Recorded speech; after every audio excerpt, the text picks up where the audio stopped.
Hi, Rigsters here. I believe in World of Tanks, the French vehicles can be misunderstood in their roles. I want to show you in this journey why this tech tree line has so many unique tanks that are worth a look over. Starting with Tier 1, the Tier 1 Renault FT. A very quick historic background. The Renault FT was a late World War I light tank that was primarily used by the French in the United States during the First World War. What made this tank unique in comparison to the other tank designs fielded during the First World War was the modern turret design. It has a rotating turret that turns 360 degrees. Most World War I tanks that were deployed had the guns mounted in sponsons, or aka mounted on the sides directly attached for only 180 degree coverage. The Renault FT had a major design advantage in comparison that allowed the gun, as stated, to be 360 degrees all around. It allowed you to rotate a turret. Instead of having guns pointed on the sides, you can engage in a complete circle. With that out of the way, let's take a look at the in-game tank design and statistics for this vehicle. In the past, the Renault FT and World of Tanks used to have access to many different guns. It used to even have a 20mm autocannon, but now Wargaming has changed and simplified the starting tiers, which is tier 1 to 3. They have simplified and reduced the modules and complexities of the research progress in this game. This tank, as I go to the research tree here, has two different gun choices. The 37mm APX SA-18, which you start out with, or once you get it upgraded for a very quick match result, a 13.2mm Hotchkiss machine gun system. Now, I'm going to be doing in this video two battles, one with the cannon and one with the machine gun. So I'll see which gun system is better nowadays, because the meta has changed a lot even for the starting three tiers than when I used to play the game. The tank's top speed in particular is not very fast. It only goes 21 kilometers forward and 8 kilometers backwards. So it's not very good at flanking tanks, even for its tier. It does have okay armor on the turret, of course. 22mm front, side, and rear, and 16 all around. The crew, when you first start out with, as a quick side note, starts out at 100%, but since I have played many different lines and bought and resold tanks over the years, they're going to start out at 50%, meaning that the stats that you see in red will increase to like the maximum value over time, which in this case, for the starting gun, instead of like having like 18 rounds a minute, when it reaches 100%, it'll fire at 24 rounds a minute, as a brief example. This tank likely is very strong at support roles and not showing the hull of the tank and just only showing the top down a hill. So I'm going to be going into a match with the 37mm APX SA-18, and I'll see you there. One long match queue wait, because it seems like tier 1 takes forever to load in. Finally got a match. And it's like a typical match, you know, it has a couple players. Is there bots? Oh, actually surprisingly, there is no bots. Usually Wargaming will put in bots to decrease the wait time for the first tier, because outside of me doing this, or if you first start in the game, most people don't do tier 1 after they go past it. They just play tier 2 and up for the most part. So let's take a look and see how this 37mm does at range of 283 meters. I'm going to zoom in here. Nope, I missed. Start a second shot. There we go. 34 damage. And get some return fire from the medium. Almost got him. Come on. There we go. And whole 2 damage, and got a first kill already. The map is Himmelsdorf, one of my favorite maps in the game. A lot of players have mixed feelings about this map, and it has changed over the years. It's just, I still find a lot of enjoyment in playing this map. And as you can tell, this tank accelerates quickly, but it doesn't really go fast. After it reaches its top speed, it has nothing left to give. It's actually not bad on the agility front, even with starting crew of 50%. I would not recommend doing it, but what else am I going to do, you know? So I'm going to assist this Fiat Trav 2001 guy. The goal of the game, of course, is to either kill all the enemy tanks or capture the red base. Right now we have an advantage of 4-1, so I think we have a good advantage of winning here. Oh, that was a critical. Oh, I missed. Come on. Just gotta charge in there a bit. Just wait. Steady. Oh, I missed. How did I miss him? Bounce. Jeez. Oh, God. Oh, jeez. There, got him. There we go. Just trying to back up out of here. Oh, no. The armor is trying to save me, but not much I could do on that one. Got 2 tanks now with the 37mm. So that's basically how tier 1 matches can end up going with. And since it's the starting tier, I have a lot of experience playing this game. I played it for about 5 to 7 years. It can go very quickly, either for you or against you. However, it's, you know, unique in that respect. So I'll pause here and see you in garage. Alright, so it ended up being a victory, which is good. 2 kills. So let's see what we can earn economically doing that. So without premium account, which I'm assuming most players are, you'll earn 3,772 for doing 197 damage. Which is okay. It almost did the tank's HP worth with the 37mm, and my crew leveled up by 1% doing that match. So I'm going to take it out for one more test drive.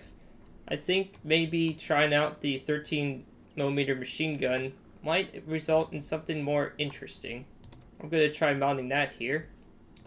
And the one advantage the single shot cannon has, the 37mm over the 13, is the 13 range is probably much more limited per se. I think the engine in this game limits it to like 300, 400 meters, which doesn't sound like a lot, but in this game, that's pretty far out. And having that range can mean life or death even at tier 1. So I'm a little bit skeptical to see how well this gun actually performs these days. So I'll see you in match number 2. After waiting 6 minutes, I finally got another match, and guess what? It's Himmelsdorf again. But this time, I'm going to be using the 13.2mm option. It is an upgrade you can unlock and use, which I think it might be more combat effective in terms of like burst fire. Even though it pens less and it only does like H hit point damage on average roll per second. Let's see what the reload is. 0.1. Oh boy. That's the internal drum reload, and you reload like every 7 seconds with 51% crew. I'm gonna try going on the right side of the map this time around. I'm gonna try going down what they call Tanker Alley, or as I jokingly call it, the Tank of Death Alley. It's like basically a death zone, is pretty much what it is. Let's just be honest here. So I'm going to support the L Tractor, which is a tier 1 German tank design that is kind of Pursuito based on a real design in real life. It was one of the first post-World War I tank designs Germany did prior to World War II. That's what that one is in particular. Let's see here. Let's just wait for the circle to close in. Oh, it fires a... Oh, I see. So it fires like a stream of 3 to 4 bullets per click. Okay. So it is much better at like burst firing, but at this range, it's not very effective. I only got like... Oh, I only got like... How many hits? I can't see my statistics on that. I thought it could, but it turns out it couldn't. It's definitely like more than 2 hits. It's probably like 3 hits at that range. Now I'm gonna move over here and engage. No, can't engage if you have 3,000. So they have the corner locked down. These guys are winning there. How did that guy get up there? That 4 TP Rumble. The Bumble Perfects. No idea. I don't know how he drove up all the way there. Okay. Let's see here. There's 2 tanks around the corner here. I'm just gonna wait for them to pop over the corner here. I'm just gonna let him drive around the edge here. They go faster forwards than they do backwards, so... Oh shoot. I fired a burst fire, but I can't do anything. Oh jeez. Oh god. Fire everything! There we go. So, that's what I mean by why I prefer the single shot cannon, because situations like this. But the burst fire does work in town brawling. I can definitely tell you that. I have to back up just a little bit more. Although I am doing more damage between each burst reload at close quarters. So maybe with a better crew, this would actually work out better. There we go. So, the burst fire machine gun in town brawling is definitely superior to the single shot. But most maps don't always play out this way. This is just a coincidental or incidental evidence.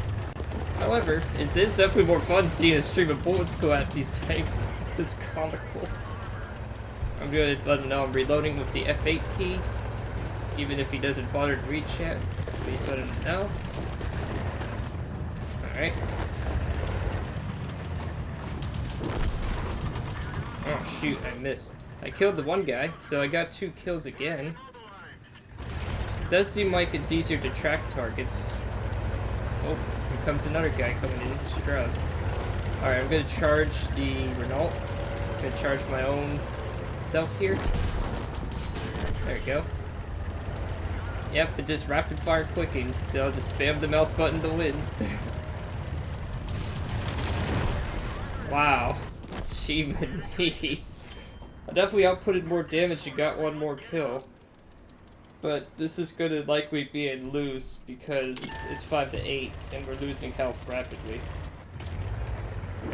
So, I guess you could say arguably a machine gun on the Renault at least. Not all machine guns are equal for the tier 1 playstyle. But I gotta say, even though I don't have a well-trained crew, that was actually more fun. I kind of thought the single-shot cannon would be superior, but the machine gun in close quarters is superior to the single-shot cannon playstyle. You just have to make sure you always have a full clip and just spam into the tank's side. That's how you do that. So I'll see you back in garage for concluding thoughts on this tank. Alright, well, like I predicted, well, it doesn't take rocket scientists to predict 3 versus 5 result. That was a defeat. However, in comparison to the previous match, which was a win, I did, let's see here, just take a look. Let's take a look and see real quick here. I want to compare under detailed report real quick here. And to get to these screens, if you had never done this before, this used to not actually be a feature in the game when I first started years ago. I'm really glad they have this feature. This game has made a lot of improvements since 2012 in particular. Let's see here. You click on details and you go from personal score to detailed reports, and then you just do that again for the second match, and that's how you got these 2 reports here. The one on the left is the match I just did, and the one on the right is the first match I did just a while ago. As you can tell by the timestamp, which is right down here. That's another way of telling you what I did there at this time of filming. So I earned, let's see here, 5,823 on the left here with the machine gun round, and 3,722 net profit with the single shot. I fired a lot more bullets and got more hits and pens, obviously, because you're throwing like 3 rounds for every click versus this single shot. Did more damage. Damage is a huge multiplier outside of getting kills and winning. That's the primary way you make money in this game. And approximately, I'm just doing some real basic math here, so bear with me. About approximately 1,100 more credits with the machine gun, provided you do approximately 300 damage or more in comparison to the single shot cannon. So, I guess I would say, upon further refinement of tactics and seeing if there's more than just Himmelsdorf, for close quarters, at least it wasn't something that was totally surprising, but it surprised me, is the 13mm cannon or gun, I'm so used to saying cannon in this game, is superior to the 37mm cannon on maps like Himmelsdorf. It remains to be seen what it does on maps that don't allow for such close engagements, because there are maps that have a lot more ground to cover that Tier 1 could theoretically see, but it is worth your consideration. At least, arguably, in my opinion. I think rolling around with this gun, or machine gun in particular, is actually more fun. And that's even considering I have a 51% crew, and it's not even at the full statistical maximum value of fast aim time, which is basically how fast the circle closes in. So, that is my conclusion with the Renault FT. Even though the journey of this tank was very short by design and planning, I believe on occasional use for fun or playing with players that just started the game, using this tank with other Tier 1s as a support vehicle and not a headline assault can be a lot of fun. Just make sure you get the 13mm gun and try it out and see for yourself too, because there are valid tactics for using both guns. I just prefer the 13mm. So, hope you enjoyed this video. This is Rigsters Journey, signing off.